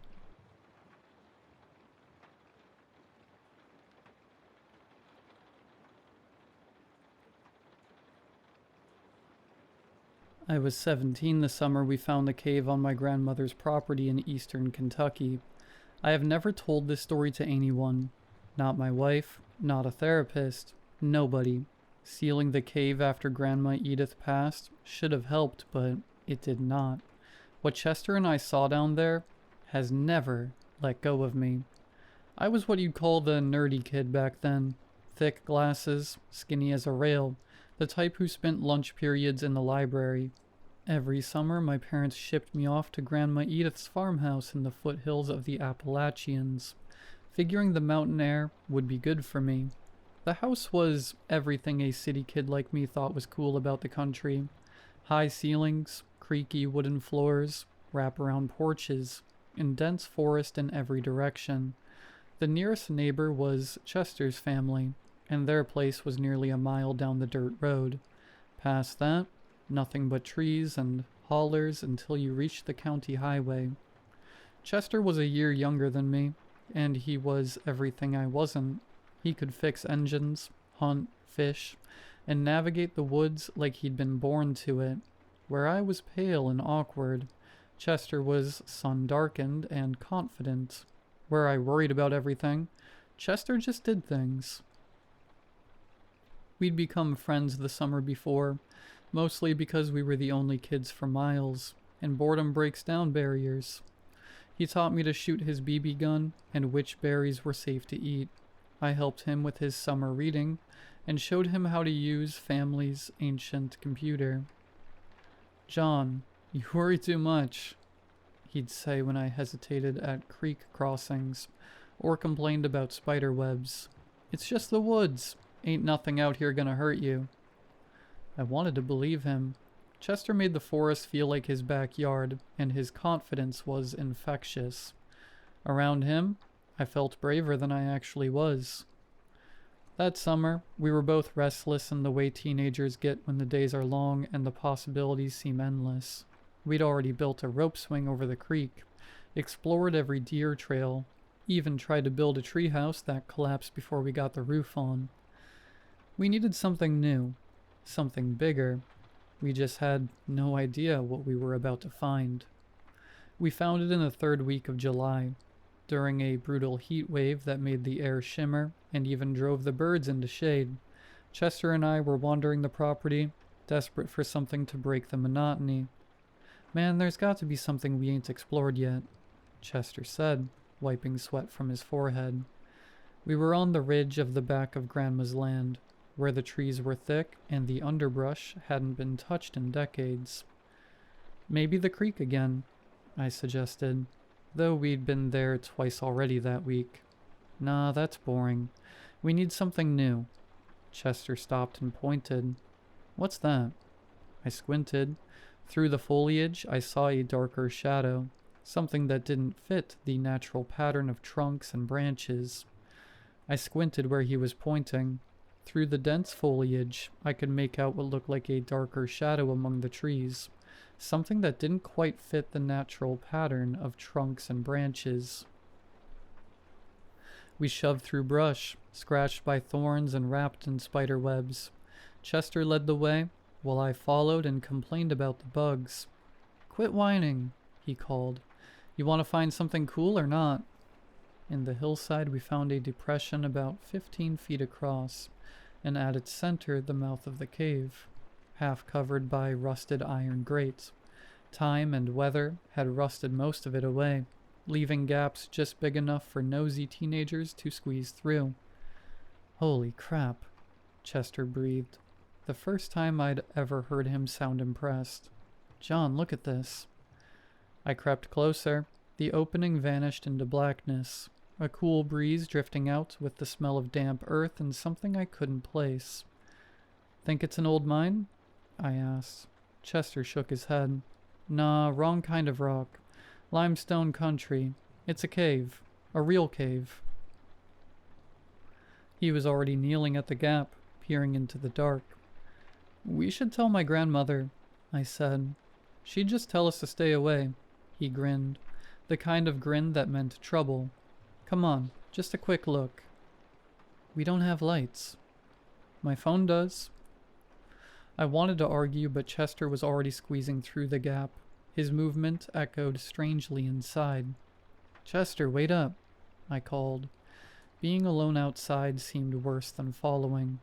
Just for a minute, his voice came back, muffled and strange. Just to see what's here. I slipped through after him, scraping my shoulder on the rusted metal.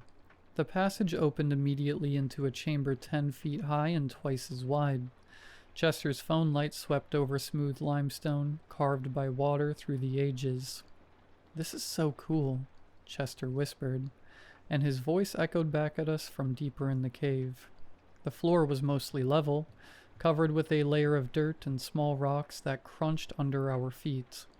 Chester played his light ahead, revealing that the cave continued back into the hillside, much further than either of us had expected. Okay, we looked, I said. Now let's go back and get real flashlights if we want to explore. But Chester was already moving deeper, his phone light bobbing as he walked. Chester, just a little further, he called back. I want to see how far it goes. I followed. The alternative was standing alone in the cave mouth, and that wasn't happening. We made it 50 feet before Chester's phone died. The darkness swallowed us whole, the kind you never get in a city. I couldn't see my hand in front of my face. Chester? My voice sounded small. Right here, don't panic. His hand grabbed my arm. Stay close. We'll follow the wall back. We shuffled for 5 minutes along the wall, trying not to trip. When daylight finally appeared, we were both shaking, though neither admitted it. That was awesome, Chester said, though I heard the relief in his voice. It goes back really far, I said. Yeah, we need real lights and rope. Explore it properly. I nodded, though something about the cave felt wrong. Maybe it was the darkness, or the way our voices echoed. Tomorrow, Chester said. We'll come back with supplies. As we walked back through the woods toward the house, I kept looking over my shoulder at the cave mouth behind us. Even with the afternoon sun filtering through the trees, that dark opening seemed to pull at my attention. I should have listened to that feeling, should have told Grandma Edith, or just found something else to occupy our time that summer. But I was 17, and Chester made everything seem like an adventure. Even the things that should have scared us away. We came back the next morning loaded like explorers. Chester had his dad's heavy flashlight, a coil of rope, and glow sticks from his birthday. I brought a headlamp, extra batteries, chalk for marking our path, and a notebook to map it. You sure like to be prepared, Chester said at the cave entrance. Better than getting lost. He was already squeezing through the gap. We won't get lost. We got lights this time. With real light, the cave felt different. What had seemed mysterious in the dim glow of Chester's phone now looked like a normal limestone cavern. Water had carved smooth channels into the walls, and the floor sloped gently down as we moved deeper. This is way bigger than I thought, Chester said, sweeping his light around.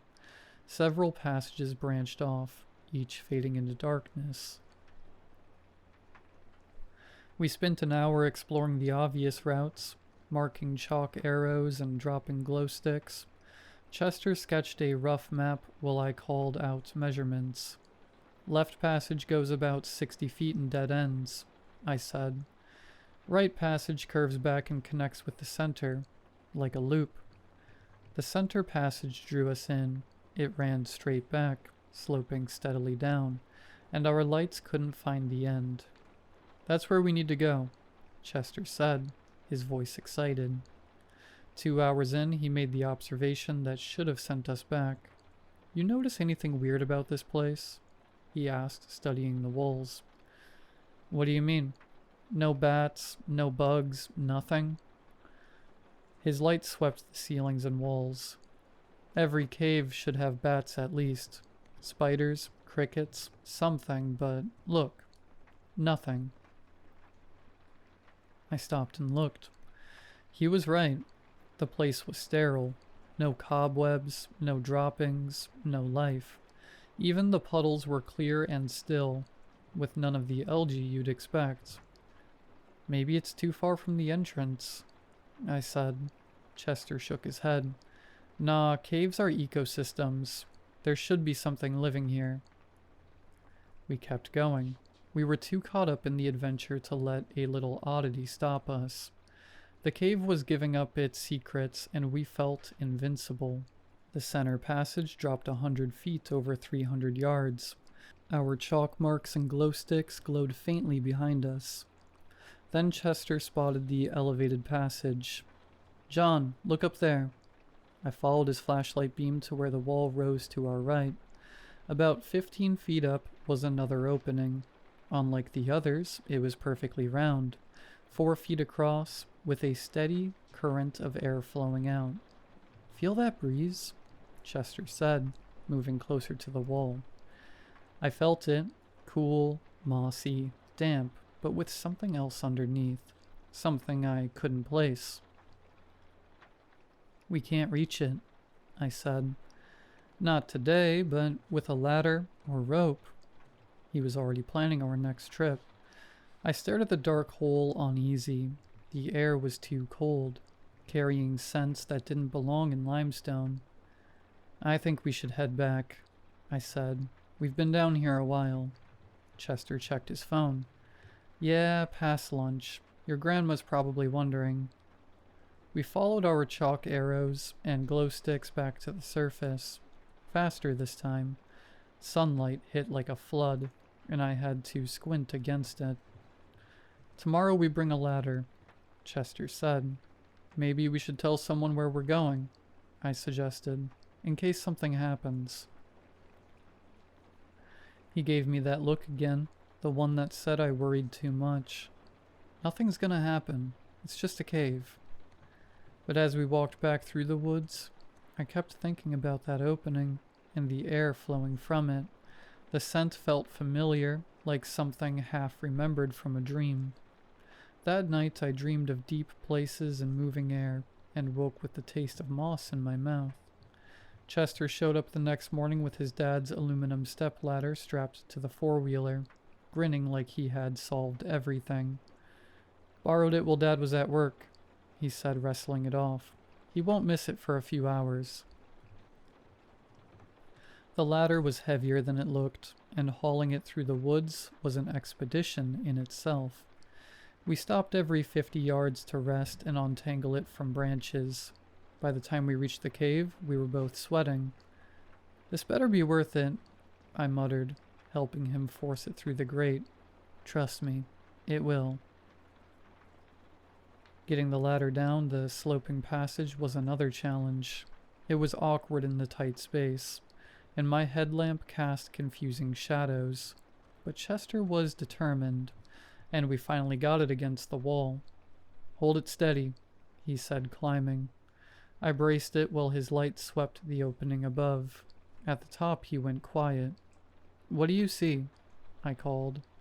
It goes back a long way, he said, muffled. He climbed down and we switched places. The ladder felt shaky under me, but I reached the opening. His flashlight had shown the tunnel stretching back, but what struck me was the sound. Water. Dripping. Echoing as if from a much larger space. You hear that? I called. Yeah, sounds like water. A lot of it. I climbed down and we stared at each other in the glow of our lights. Underground river? I said. Or a lake. Only one way to find out. The elevated passage was more open than I expected. We could walk upright, the walls smooth limestone worn by water. The smell grew stronger as we moved, and the air felt thicker, carrying scents that reminded me of things long dead. After 200 feet, the passage opened. I have spent years trying to find words for what we saw, and I still cannot do it justice. The cavern was vast, the size of a cathedral, with walls fading into darkness. In the center was a lake. The water was black and still, like a mirror reflecting nothing. Our lights reached only a few inches, and when Chester tossed in a pebble, the ripples died too quickly, as if the water swallowed them. Jesus, Chester breathed, his voice echoing from the ceiling above. I swept my headlamp around the edges. The far shore was almost beyond reach, maybe 50 feet away. How deep do you think it is? Chester asked. I don't know. Deep. He was already digging in his pack.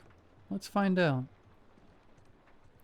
He cracked a glow stick, tied it to a rock with a rubber band, and tossed it in. The green light sank, and sank, and sank. It never reached bottom. The glow vanished into distance until the surface was black again, showing no trace of what we had dropped. That's not possible, Chester said, his confidence gone. I stepped back from the edge. The lake felt alien, the air too still, the silence too complete. Even our voices seemed muffled, as if the water absorbed them. We should go back, I said. But Chester was staring at the far shore, his light barely catching shapes in the dark. There's something over there, he said, on the other side. I looked. In the faint circle of light, I saw what must have been structures on the rock, regular shapes that did not look natural. Chester, let's go back and think about this. We need a boat, he said, ignoring me. An inflatable raft. We could paddle over.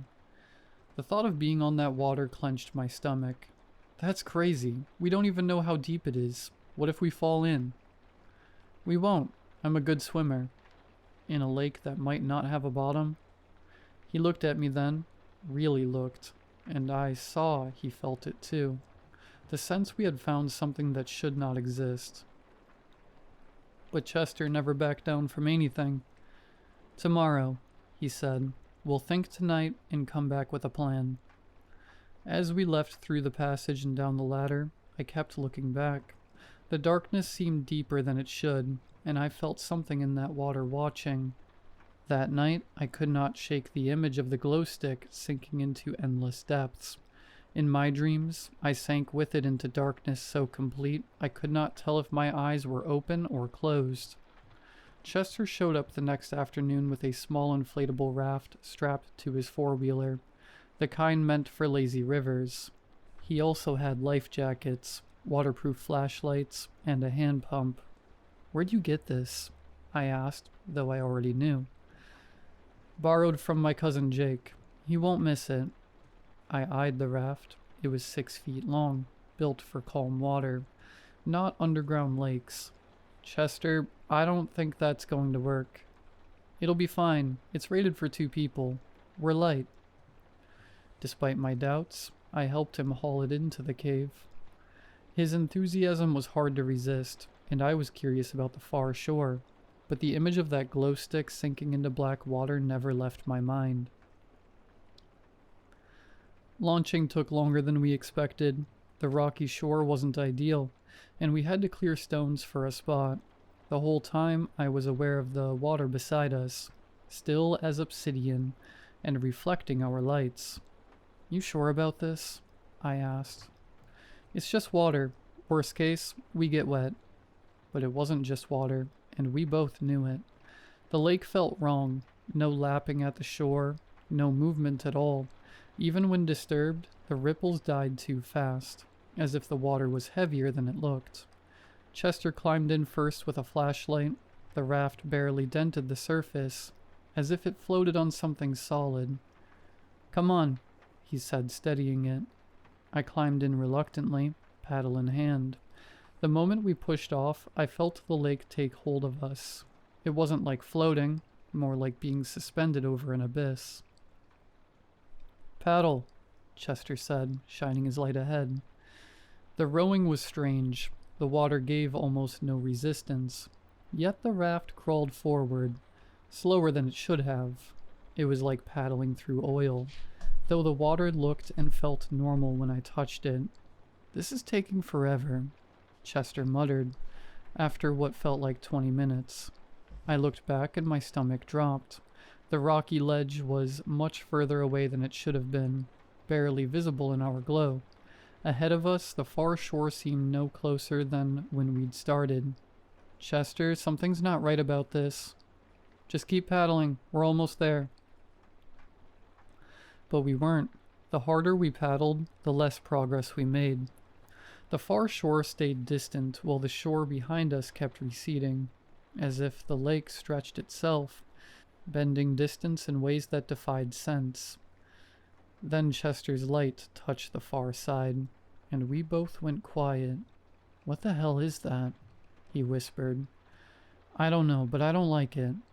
The structure was 30 feet across, ringed with strange stone pillars.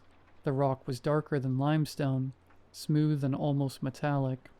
Carved channels ran towards the water, and in the center stood something like an altar, though it was built for no human shape I could imagine. "We need to get closer," Chester said, but without his usual confidence. "No, we need to go back. Now." I turned the raft, but he grabbed my arm. "Wait, look at the water." I followed his gaze. The water glowed faintly as if light rose from something far below. The glow was subtle but unmistakable. The surface shifted, a slow bulge rising as though some unseen current was pushing up from the depths. "There's something down there," Chester said. "Something big." Then our gear failed. Chester's flashlight flickered and died.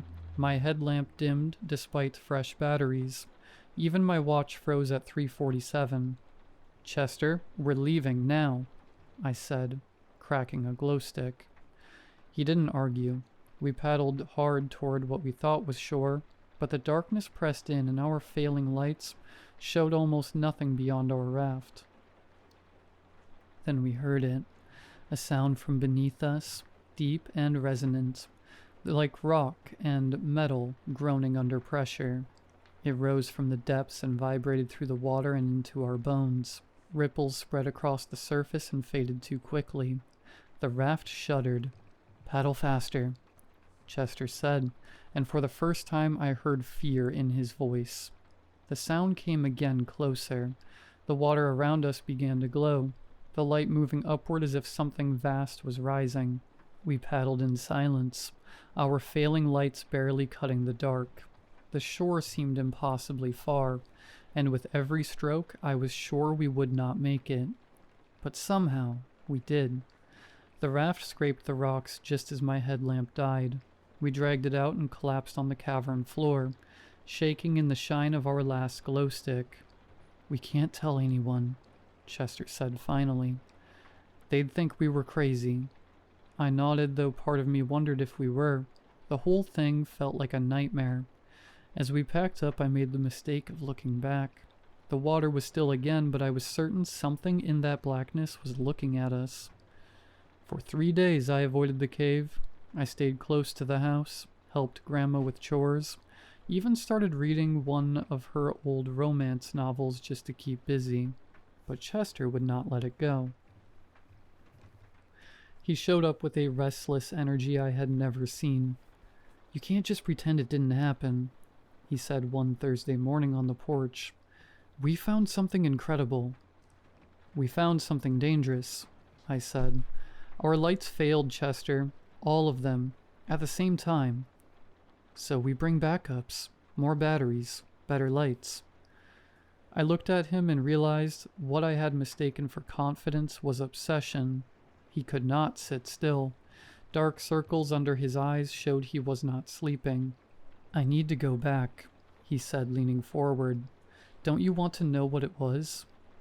"No, I don't." Chester stood and paced to the edge of the porch. "Fine, then I'll go alone." "You can't." "Watch me." I felt trapped between two choices. Let Chester go alone, or return to something I wanted to forget. The thought of him down there by himself was worse than my fear. "If I go with you," I said. We go at dawn. We bring extra everything. And at the first sign of trouble, we leave. No arguments.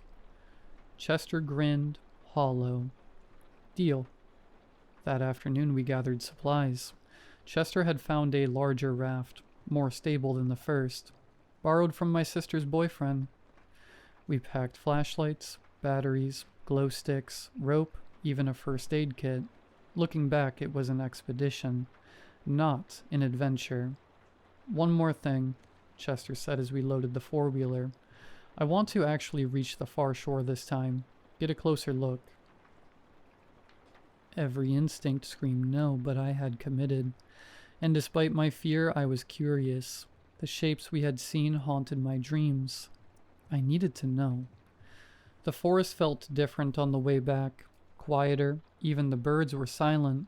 We slipped through the grate and down to the lake, our equipment heavier with every step. The cavern was as we left it, vast and still. The water stretched into darkness, smooth as glass. Against every survival instinct, I helped him launch the boat. The crossing dragged, and with each stroke I was more certain we were making a mistake. But something was different about the far shore. Are those lights? I asked, squinting. Chester raised the binoculars and went still. There's something over there. What? On the far shore, I see movement, and you're right, there are lights. Not flashlights, something else. Something that glows. I snatched the binoculars. In the distance, a faint blue-green glow flickered, like the bioluminescence in the water. Chester, we're turning around right now, I said, handing them back. My voice was a hoarse whisper. He looked through them again and gasped. Chester had gone completely silent. His mouth moved, but no words came at first. Then, in a whisper that grew louder, he began repeating, "It comes out of the water. It goes into the water. It comes out of the water. It goes into the water." I shook him, but he wouldn't stop.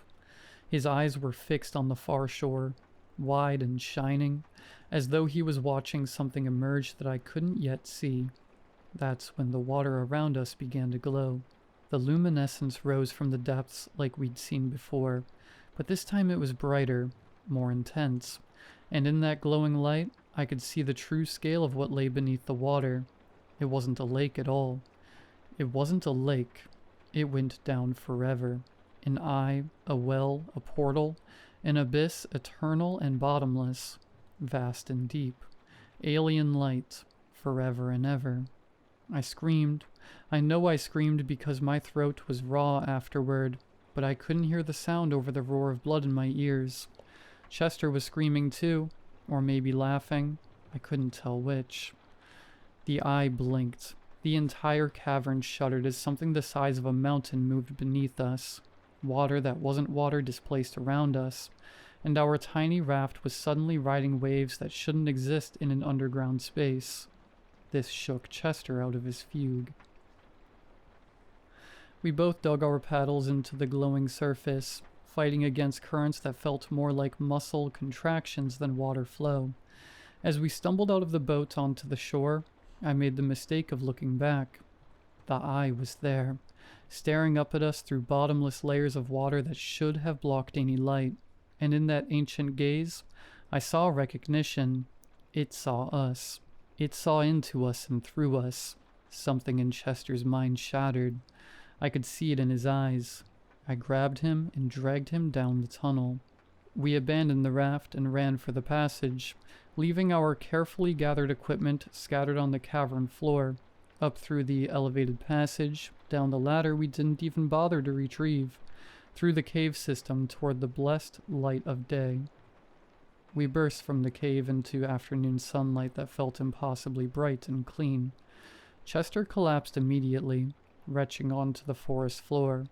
I managed to stay upright long enough to drag him away from the cave entrance before my own legs gave out. Chester was never the same after that day. His laugh, the easy confidence that used to pull me along into trouble, all of it vanished. He hardly spoke, and when he did, it was whispers about water and eyes that never stopped watching. Before the summer was over, his parents sent him away to a hospital in the big city. Some place special, they said. Though they never used the word I knew they meant. I never saw him again. At first I thought he'd come back the next summer, and we'd pick up where we left off like nothing had happened. But his absence became permanent. A hollow space I couldn't fill.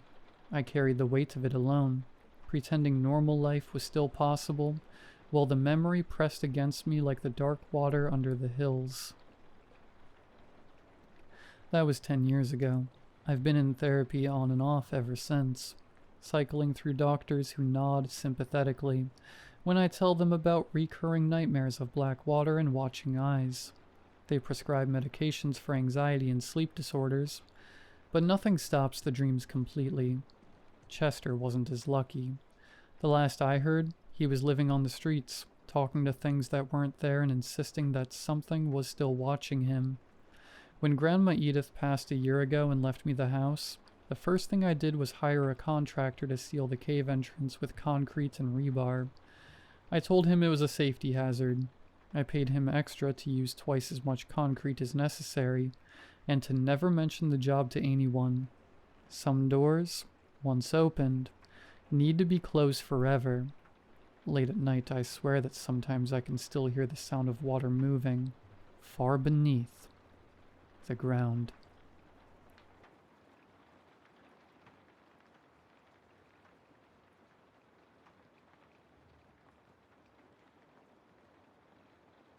My arm feels like it's being ripped out of its socket. Henry, please, I grunt. 60 pounds of muscle strain at the end of the leash. It's nylon digging into my wrist. I think of the story my old coworker, a 50-year-old nurse practitioner named Robin, used to love to tell from her time working in the ER. I unwrap Henry's leash from my wrist as the word degloved shudders down my spine. Henry pulls again, hard. I squint in the direction he keeps pulling, trying and failing, to see what he is so desperate to smell, or chase, or pee on. I really need to get this dog into training. My wife would be pissed I'm walking Henry in the dark again, but I can't help that Nebraska gets dark at 7 p.m. in September. She bought us this light-up leash that glows neon green, and would be perfect to see what this Dumbo is tugging so hard towards right now. But I always forget to charge it.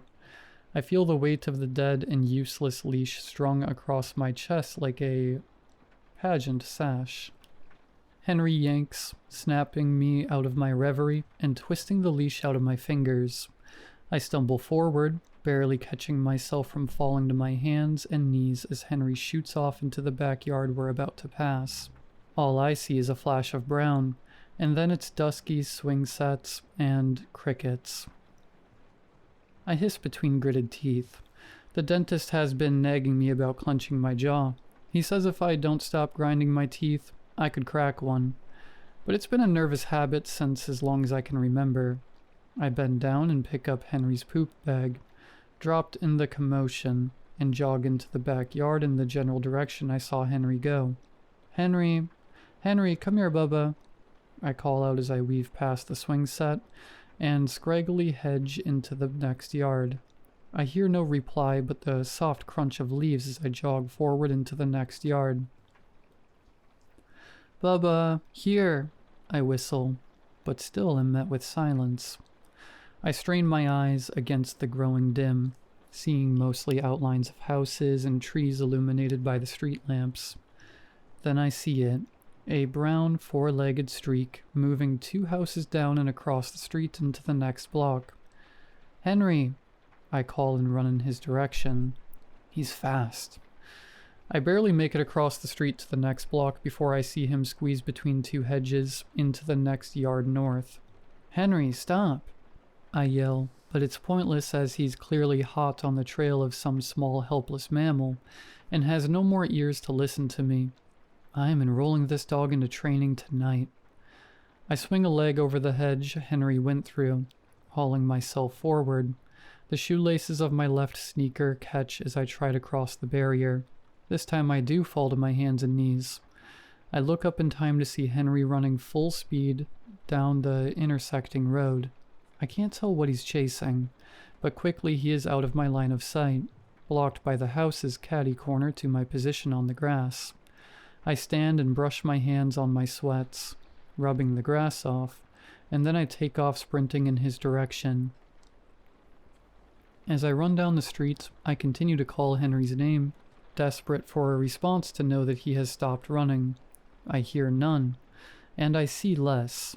Flashes of brown, gray, and tan streak by my periphery. I pass house after suburban house, quickly glancing over driveways and manicured front lawns for a glimpse of brown fur. "Henry, where are you?" I gasp, feeling tears begin to prick at the corners of my eyes. I can feel myself moving from slight annoyance to real worry rapidly. I've seen no sight of him for the last 3 blocks. I continue forward, slowing my jog, but continuing to call out Henry's name. I'm having a harder time seeing through the tears and the growing twilight. I can't see past the rows of lit-up front lawns, the backyard's shrouded in shadow. Henry could be back there, in a bush or under a porch, and I would never know he's there. "Henry, please," I plead. Images of the missing dog posters that line our favorite walking trail are flashing before my eyes. I can feel the lump in my chest moving into my throat, threatening to break out in a sob. Right before my dam breaks, Henry comes skittering out of a backyard to my right, haunches raised and ears flattened to his head. His eyes are so wide, I can see the whites from my spot in the road 15 feet away. I rush towards him as he rushes to me. We meet at the foot of the house's driveway as he presses into my legs and I grab his nylon leash. I gasp in relief and unclench my jaw. My teeth feel like they're groaning as the weight is lifted. Thank God, thank God, thank God. Henry whines as he presses harder into my legs, as if he's trying to disappear into them. He is shaking and panting all at the same time. I kneel in front of him, wrapping my arms around his neck like I did when he was a puppy, and I was trying to condition him to like hugs. "Shh, it's okay, boy. I got you. It's okay." I coo. "Did you get scared because you got lost? Or did a rabbit finally decide to fight back?" Henry responds with a whine that fades into a shrill yelp. I've never seen him this riled up before. I should call Cassandra. Maybe he also needs to go on trazodone like she's always talking about, I think. I stand up, knees aching after kneeling on the cold asphalt. I scan the houses surrounding me to gain my bearings. They don't look familiar, but it is a big neighborhood. I squint at the street sign at the nearby intersection. Green and white shapes blend together. I huff, frustrated at the deepening twilight's impact on my vision, and pull Henry towards the signs. Henry balks, but eventually scoots alongside me. Kessler and West 64th Street. Well, that doesn't help, I mutter. I glance back the way I came, but all the houses seem the same. Brown siding, 2-story, split level, sloped driveway, cracked concrete. Nothing looks familiar, yet I've walked Henry in the neighborhood by our apartments every evening for the last 3 years we've lived there. Does the neighborhood just go much deeper than I thought? I can feel my teeth clenching again. I grip Henry's leash tighter as I pull out my phone. Apple Maps gives no answers. I stare at the blue circle that marks my current location, Northgate and West 64th Street. I zoom in and out of the screen. Nothing changes. There is no Kessler Street. I am clearly at the corner of Northgate and West 64th Street. I look up at the street sign and see in reflective white letters, Kessler Street. Okay, I say, dragging out the Y in a way that my dad would have called very Valley Girl. Okay, well, I think this is our sign to go home now, Henry, I say as I turn to walk away from the street corner, giving the leash a gentle tug. I don't want to turn my back to the sign, but I can't explain why. Henry follows with no hesitance. I walk to the nearest sidewalk to begin making my way home. I still don't recognize the houses I pass. They're in the distinctive style of the neighborhood that I'm familiar with. Wood siding, front porch, a suburban area created in a hurry, but they lack features I recognize. I know the house by the neighborhood pool has a weeping willow. I know the lawn where there is always a bike laying out. Henry seems back to his regular self, eagerly pulling at the leash ahead of me. The quiet and the dusk that has fully fallen is beginning to unnerve me. I just want to go home. This neighborhood doesn't feel right. Oh my God. Literally, what are you talking about? It's a neighborhood. You sound crazy. I hear the immediate retort in my thoughts, and feel my consciousness snapping back to reality. Right, that's right. I'm freaked out because Henry ran off and I thought I lost him. That's it. I'm fine. I'm not crazy. I repeat this mantra again and again in my mind as Henry and I pass through blocks and down streets in the general direction of home. Finally, I spot the house with the wraparound porch that I remember. I sigh, unclenching my jaw, which I didn't realize I was holding so tight, but behind the facade of calm and mantras of grounding, I can't shake the knowledge that that street was wrong. It wasn't supposed to be there.